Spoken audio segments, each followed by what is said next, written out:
Hello guys, and this is going to be a very interesting video and funny because we are going to talk about the Russian economy. If you are same sarcastic as I am, you may say there is nothing to talk about because literally there is no Russian economy left. But still, I've gathered a lot of really good facts that you can share with those who still doubt. And of course, the decision about a ceasefire or negotiations will not be dictated by Trump or the coalition of the willing. It may be dictated by the destroyed Russian economy. Here in Ukraine, we believe that Russia can start negotiating seriously somewhere in autumn, but personally, I prefer a different scenario with the collapse of the Russian economy first and then the collapse of the Russian Federation in general. So let's talk about these real symptoms of very serious troubles inside Russia from the economic point of view. My name is Anna, I'm from Ukraine, I'm in Ukraine, and if you want to see the defeat of Putin, subscribe, we will discuss that on the channel sometime really soon.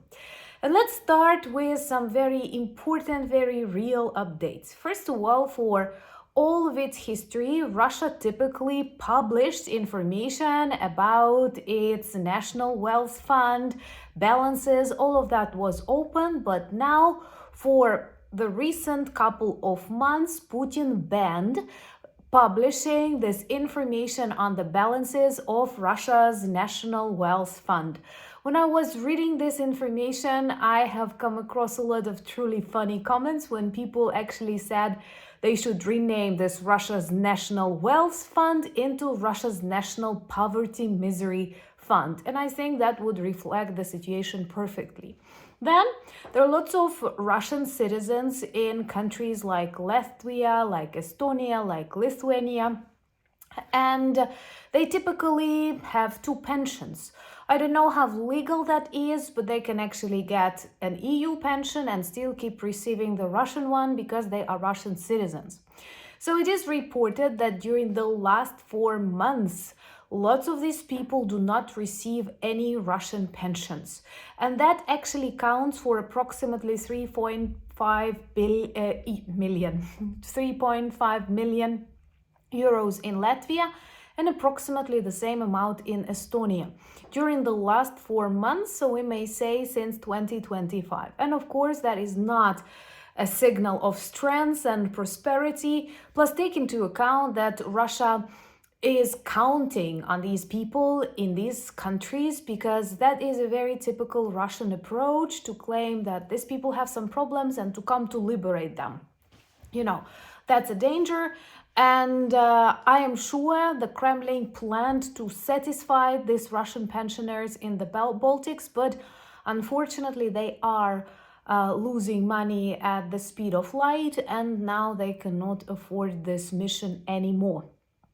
That is, by the way, one of those not statistical, not political facts, but a very real, a very ordinary proof of the collapsing Russian economy. But honestly, my favorite one comes from the region of Kuzbas.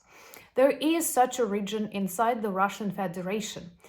And even I remember since school that this is an industrial region inside Russia, totally dependent on coal mining. So they've got lots of coal mines in Kuzbas. I even think that the name of the region somehow connects this abbreviation. But anyway, previously this region was considered quite successful and rich, and its budget is totally dependent on the production of coal and that coal mining. And the last years were desperate and they kept losing income, and now they have tremendous debts. And they have debts to the extent that they asked the Kremlin to help them out because they had no money to pay people who depend on these budget money. And they have decided to address the Kremlin, and they received a denial. What is more interesting, the Kremlin provided them with advice. take credit from two Russian banks. Subscribe to see the collapse of Putin, the collapse of the Russian economy, and then serious work needs to be done. And also share these videos if you share my opinion. That is actually very, very important. So, can you imagine that, like, your country, your government gives an advice to a particular state or a particular region in your country? These regions, they do have right to address the center of their country, the national budget, and to ask for support in case of need. And that the official state tells you to take money from a commercial bank.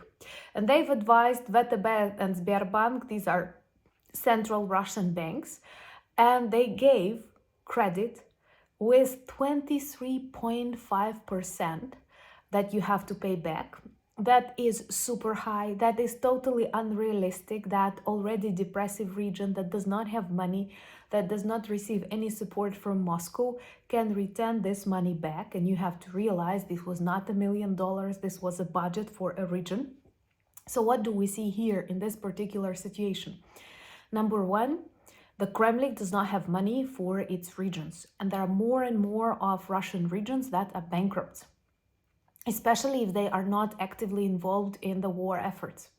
Second, that Kremlin understands their banks are also in trouble, and they literally do not care about the future of these banks, because once again, those VTB and Sberbank, when they give these huge loans to already losing depressive regions, they understand that they will not get the money back, especially with 23.5%.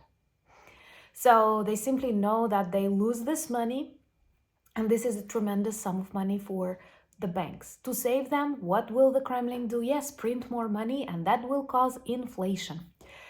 And what is the main reason for these problems? I think it's quite obvious: the blitzkrieg.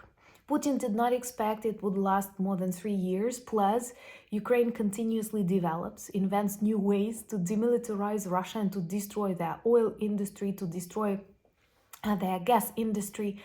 And lots of formerly successful Russian enterprises like Gazprom or Lukoil are now bankrupt too. And for example, the analysis of the budget for 2025 demonstrates that they planned to spend a tremendous amount of money, like $140 billion for war effort in 2025, and that already is more than 25% that they expected. So that exceeds, like, the sum itself is tremendous. And honestly, Russia cannot afford that even in perfect conditions. And with oil prices that keep falling, and we see that Saudi Arabia does not mind that, and with Trump's tariff wars, there are fewer and fewer big companies that, like, the production falls globally, and people are worried with this unpredictability. So it's quite realistic that oil prices will keep falling.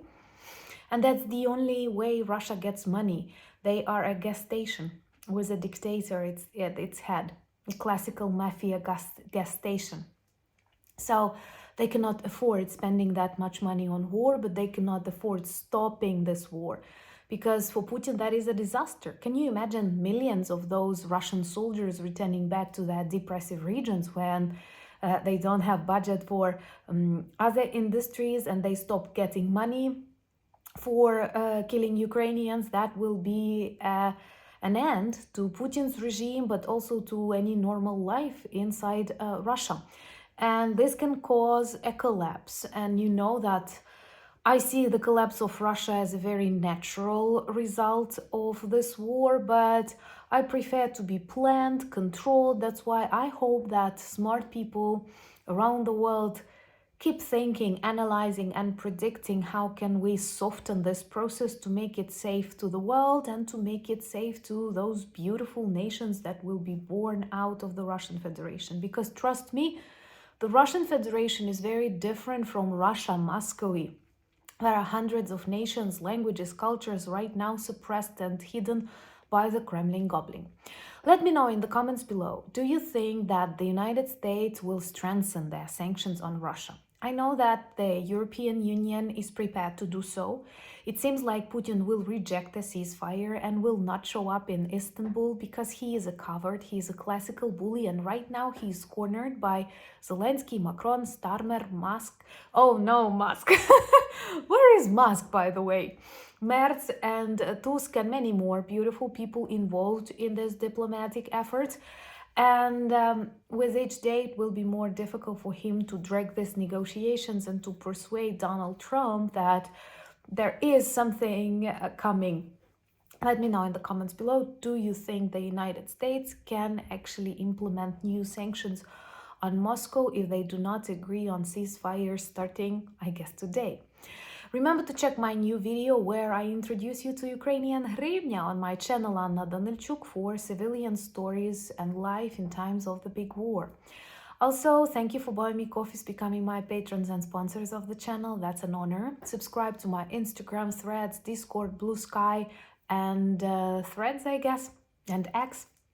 All the links in the description of this video, same as a link to our merch shop with lots of good items that work well as reminders, conversation starters about Ukraine, but they are simply beautiful. There are drones, there are Ukrainian cultural heritage objects and flags of our friendly nations. Thank you once again, and united we stand. Thank you for your support and for being friends of mine and friends of Ukraine. Slava Ukraini!